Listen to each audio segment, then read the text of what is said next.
Perfectly Normal Radio. It sounds a little something like this. Them's fighting actions. And Yes. actions speak louder than words. Welcome to Perfectly Normal Radio, where we've got tales of snakes and spiders, crows, and killer tomatoes. But firstingly, I'd like to say that we have liked the newest injection of Mystery Science Theater 3000. We like it very much. I'm very thankful for any Misty for me, and I'm glad that they are continuing to produce and improve the product. Jonah's great. He's a funny guy, soft-spoken, he fits the Joel and Mike dynamic just fine. Patton Oswalt and Felicia Day are both wonderful to see and great if, they're a great safety feature if you're going to be storing your oily memory rags next to your volatile internet connections. The increased production value is probably not a great idea, but makes sense given that they have a real budget in an oversaturated entertainment market rather than the opposite case that the show was born out of. And it doesn't really get in the way. The skeleton band seems to make other people happy, and I like vault doors and rooms full of tubes and stuff, so yippee. Crow is on point, voice, movement, writing, good work. I also like the miniatures, like the opening stuff is very quaint, and I really like the old in-out hallway sequence. You got tiny things popping in and out, you got things fitting into other things, and they're making numbers and stuff. Whole thing is fantastic. Cool. The newest season also seemed to fix the pacing. In my personal opinion, which is given to folly, age, time, quantum fluctuation, chemicals, clericals, and whatever else it is that we're all doing to each other when we're not looking, the first new season was a third too fast, a third too slow, and a third exactly what I fucking wanted. And this Gauntlet season seems to be the poll tab that Goldilocks chose. You know, just right. My only suggestions or wishes, besides more episodes, more bits, more inventions, and to feel the wind in my eyes, and these are just teeny tiny wishes. Drop Tom Servo's voice an octave. There's a low voice, a mid voice, and a high voice. It's the way it's always been, and I'm pretty sure they either picked it because they didn't have anybody else, or like, that's the best way to tell the difference between them. And I can't really tell the difference when it's Jonah talking or when it's Tom talking, like during the movies. You can change that at any time, and you can dismiss it quickly with a joke. This has already been done with Crow a while back, and it worked just fine. Do that or don't. If the comedy's done right and it's timed right, I actually don't give a shit about that. But leave Gypsy alone. Give her voice back, and quit making her do the same shit over and over again. She's carried plenty of weight on that show, so you pay her some respect, and if you want her in the room, you give her something to do. Other than that, just keep making the show. Mystery Science Theater 3000 can suck as much as it needs to during as many first seasons as it needs to. It can make changes on the fly and use whatever logic it likes. It's all fake and all in good fun. As long as you leave pod people alone. We all want to reference it, constantly, but we must use restraint. I haven't finished the season, but I hear things, and I am ever afraid that nostalgia addiction will claim something that I love. Again, for the 10,000th time. Nostalgia addiction might also be a telltale sign that your culture is on the collapse, so you might want to watch out for that. I don't know how to quickly justify that, but I can say that, just do good art. Everything is derivative, so don't worry about that. Weirdness and effort need to be balanced. And everything good, and that's good, bad, but not evil, all those things, they have to have heart. Whether that heart be a true belief in what you're doing, an exposed vulnerability, brute force and audacity, or just serving a function that sprays blood all over the room when punctured. It's gotta have heart. Remember, we're still in a time where everyone is looking for someone else's fire to gather around, or walls to gather inside. So you just keep trudging along with whatever you're trudging, and you'll get to where you're going, and take a lot of innocent and guilty people with you. If Scientology can teach us anything, it's that you can take any idea right to the top with enough stubbornness and bullshit. Speaking of which, now we move on to Snakes and Spiders, Crows and Tomatoes, which is the finale of the conversation that brought you Momo's Suicidal Chat Buddy 2000 and the 80s toys. You're gonna love it. Oh, and go to PersonorPersons.com, PersonorPersons on Instagram, Facebook, Twitter. Perfectly Normal Radio is also on iTunes, some of it's on SoundCloud, and it should be on Google Play and Spotify and the rest of that shit pretty soon. Like it. Tell your friends. Play it muted over and over to artificially boost the numbers. Whatever it is that you can do for us, do it. It'll be great fun. And this is gonna be great fun. Everything is gonna be great fun. Swear to God. Or you'll just die in the end and rot in the ground. Either way, fun, fun, fun.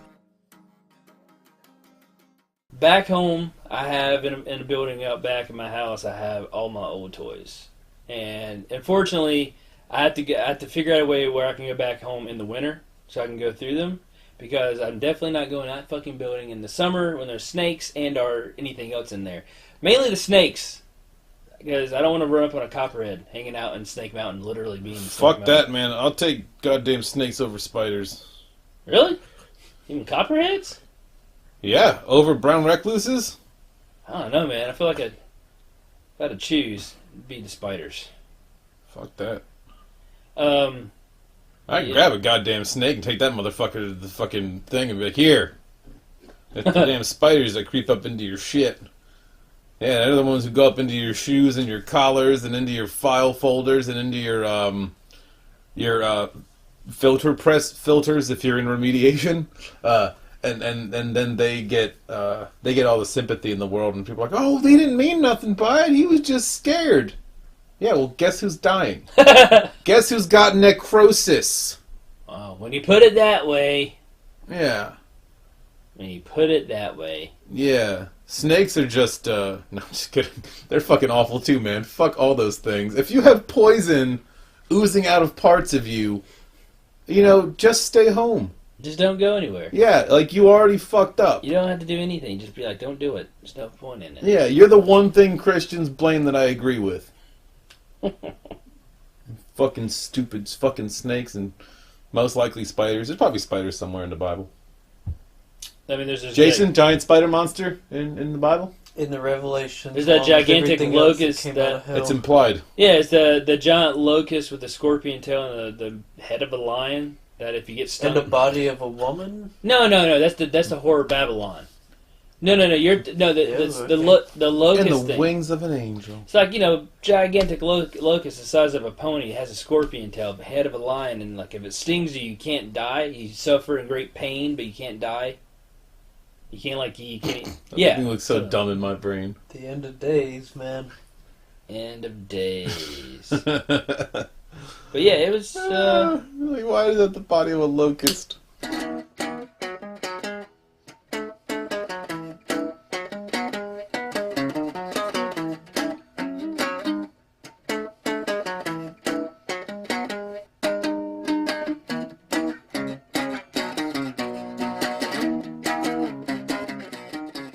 Not at all. No, Not at all. just like I don't dislike that shit. Like when I saw the Attack of the Killer Tomatoes cartoon when I was a little kid, Yeah.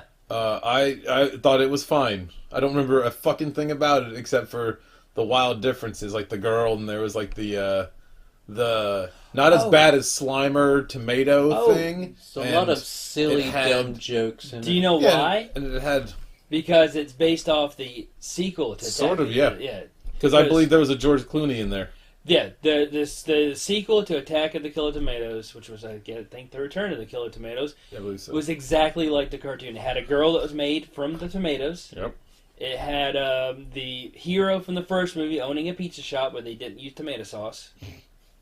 The boy that was the delivery. However, Which they is crazy. made Figured they'd of course use tomatoes. they made him younger for the cartoon because in the movie he was like 18, late teens, because him and the plant girl hooks up. Yeah. And then they had the furry tomato that became the mascot. Yeah, Clooney can totally fuck plants. Oh, it wasn't Clooney. Clooney was just hanging out. Oh. This is like another kid. Oh. Yeah. I fucking don't remember that movie at all. And because Gomez Adams was the bad guy. Oh. He was the mad scientist that created the... I think it was Gomez Adams. Is now. I could look it up. We're talking about Aston Martin. Aston, yes. I don't know if it's... Or maybe in the guy that looks like him. Because that was the whole thing. It's like he was like, it was my idea. I was the one that let out the tomatoes, blah, blah, blah, blah, blah. No, I think you're right. I think it was, how am I forgetting his name? John Aston. Fucking hell. Take away the fucking VHS collection. I don't deserve it. Yeah, John Aston. Yeah. Yep. He was the mad scientist. He sure is. Yeah, it came out in '88.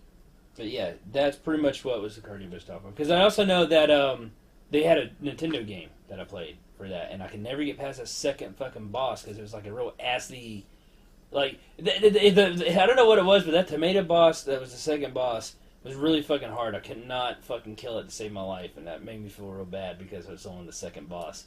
The motherfucker shot big globs of fucking tomato paste at you. And you could just tell by the way they colored and the way he looked like he was just really acidic. At least that's what it made it look like. I could be wrong. But that's just how it felt like to me, man. I mean, I imagine, now in our 30s, if we even looked at that game, like, we'd have to go take a bunch of Tums and shit like that. Yeah. So, it was interesting, is that when I was little, when I first saw Attack of the Killer Tomatoes, it was I rented it, because it was like, oh shit, there's a monster with this fucking gigantic tomatoes eating people. Oh, yeah. I'm in. My uncles, and I think maybe my dad, cut the movie off because they thought it was a musical. And I'm pretty sure one of my uncles was like, yeah, look at these fags, they're fucking singing, and cut it off. Oh no. We have to keep these goddamn stereotypes going all the way to the goddamn 21st century, you sons of bitches. He's like, look at these faggots. I could never got to, didn't get to watch it that time. No, they let me finish watching, because there's just that one little scene where they're dancing, like the army guys are dancing, right before they show the fucking battle of them, like, fighting the fucking tomatoes and shit like that. And I was like, man, why can't I just watch tomatoes eat people? This movie better be better than us going out drinking. Damn it. Second, it wasn't better than going out drinking. But then I finally get to see it, and that first one was a great movie. You haven't seen Attack of the Killer Tomatoes, you're missing the shit out. Because there is a very good... If you like Airplane and Police Squad and Yes. Naked Gun and, I guess, Leslie Nielsen in his less science fiction age. It also has one of the best Pearl Harbor jokes I've ever seen. I think the best Pearl Harbor joke ever. That shit is really good. Ah, damn, I haven't seen that movie in a long time. I feel like I gotta watch that now. No, it's great. It's got so much wonderfully stupid physical comedy in it. It's absolutely wonderful. And it's got the sort of built-in joke where people are like Attack of the Killer Tomatoes, that sounds stupid. And you're like... You should watch it. Yeah, you fucking idiot. It's not supposed to be, fucking a masterpiece. It's supposed to be a fucking... It's another one of those times when someone gets a joke, it doesn't get that they get the joke. But, all in all, I think that fads of crazy, demonic, we're gonna fucking ruin your life phone pranks are all bullshit. And I think that the next one will be probably even sillier than this one. Props to the Japanese artist that did the face. Good job. Sorry that your creation is being used for silly shit. If you were not a little kid in the 80s and missed out on the cartoons and toys, I'm really sorry. That's very unfortunate. And you should go and watch Attack of the Killer Tomatoes. It is a very fun, zany movie. Oh, and don't forget to get phone apps that make you kill yourself. Yeah, you get the phone apps that make you do crazy little... Yeah, you should definitely put as many annoying steps between you and killing yourself as possible. If anyone hears that, that means that I was saying that kids shouldn't kill themselves, but I'm also saying that you should make sure you do it by putting as much annoying shit in front of you as possible. Yep. Drive yourself crazy, because in this modern age, nobody else gives a fuck about you. Make sure it's a creepy phone app that encourages you to do so. Yeah. If you can buy it, even better, because you should totally purchase something before killing yourself, because you're a good fucking consumer. So go to Patreon, give me money. Give me your money! Give me all your fucking money. I have my money, I want your money. And check out our website. Oh yeah. PersonorPersons.com. And then I'm going to say it again anyway in an ending thing that I'll probably just copy and paste from the last episode. That's right. It's home of click art. Sort of. Close enough. Yeah, we're getting there. David's going to go to the website one day too. Yep. I've been to the website. I've been to the website, thank you. I was there before it was even there.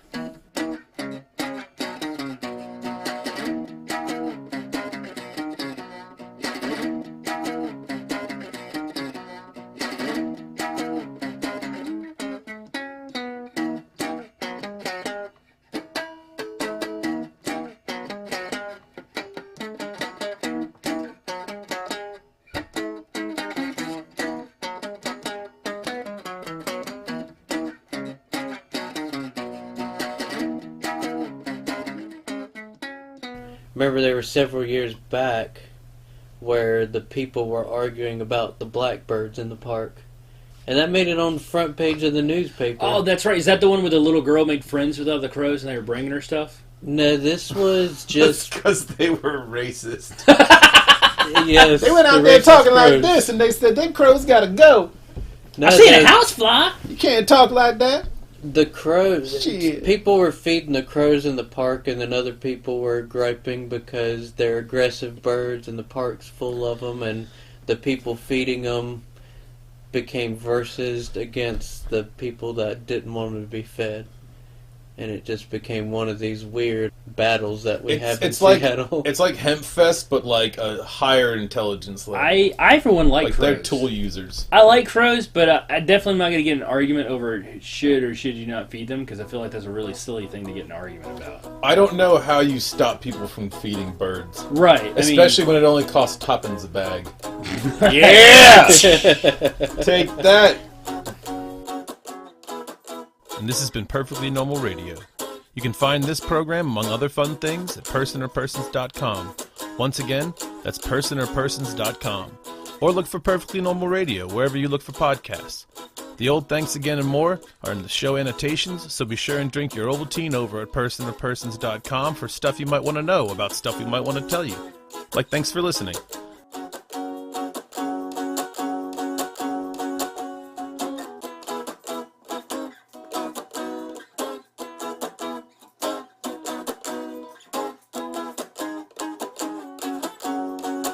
This is another butt neo-Nazi skinheads.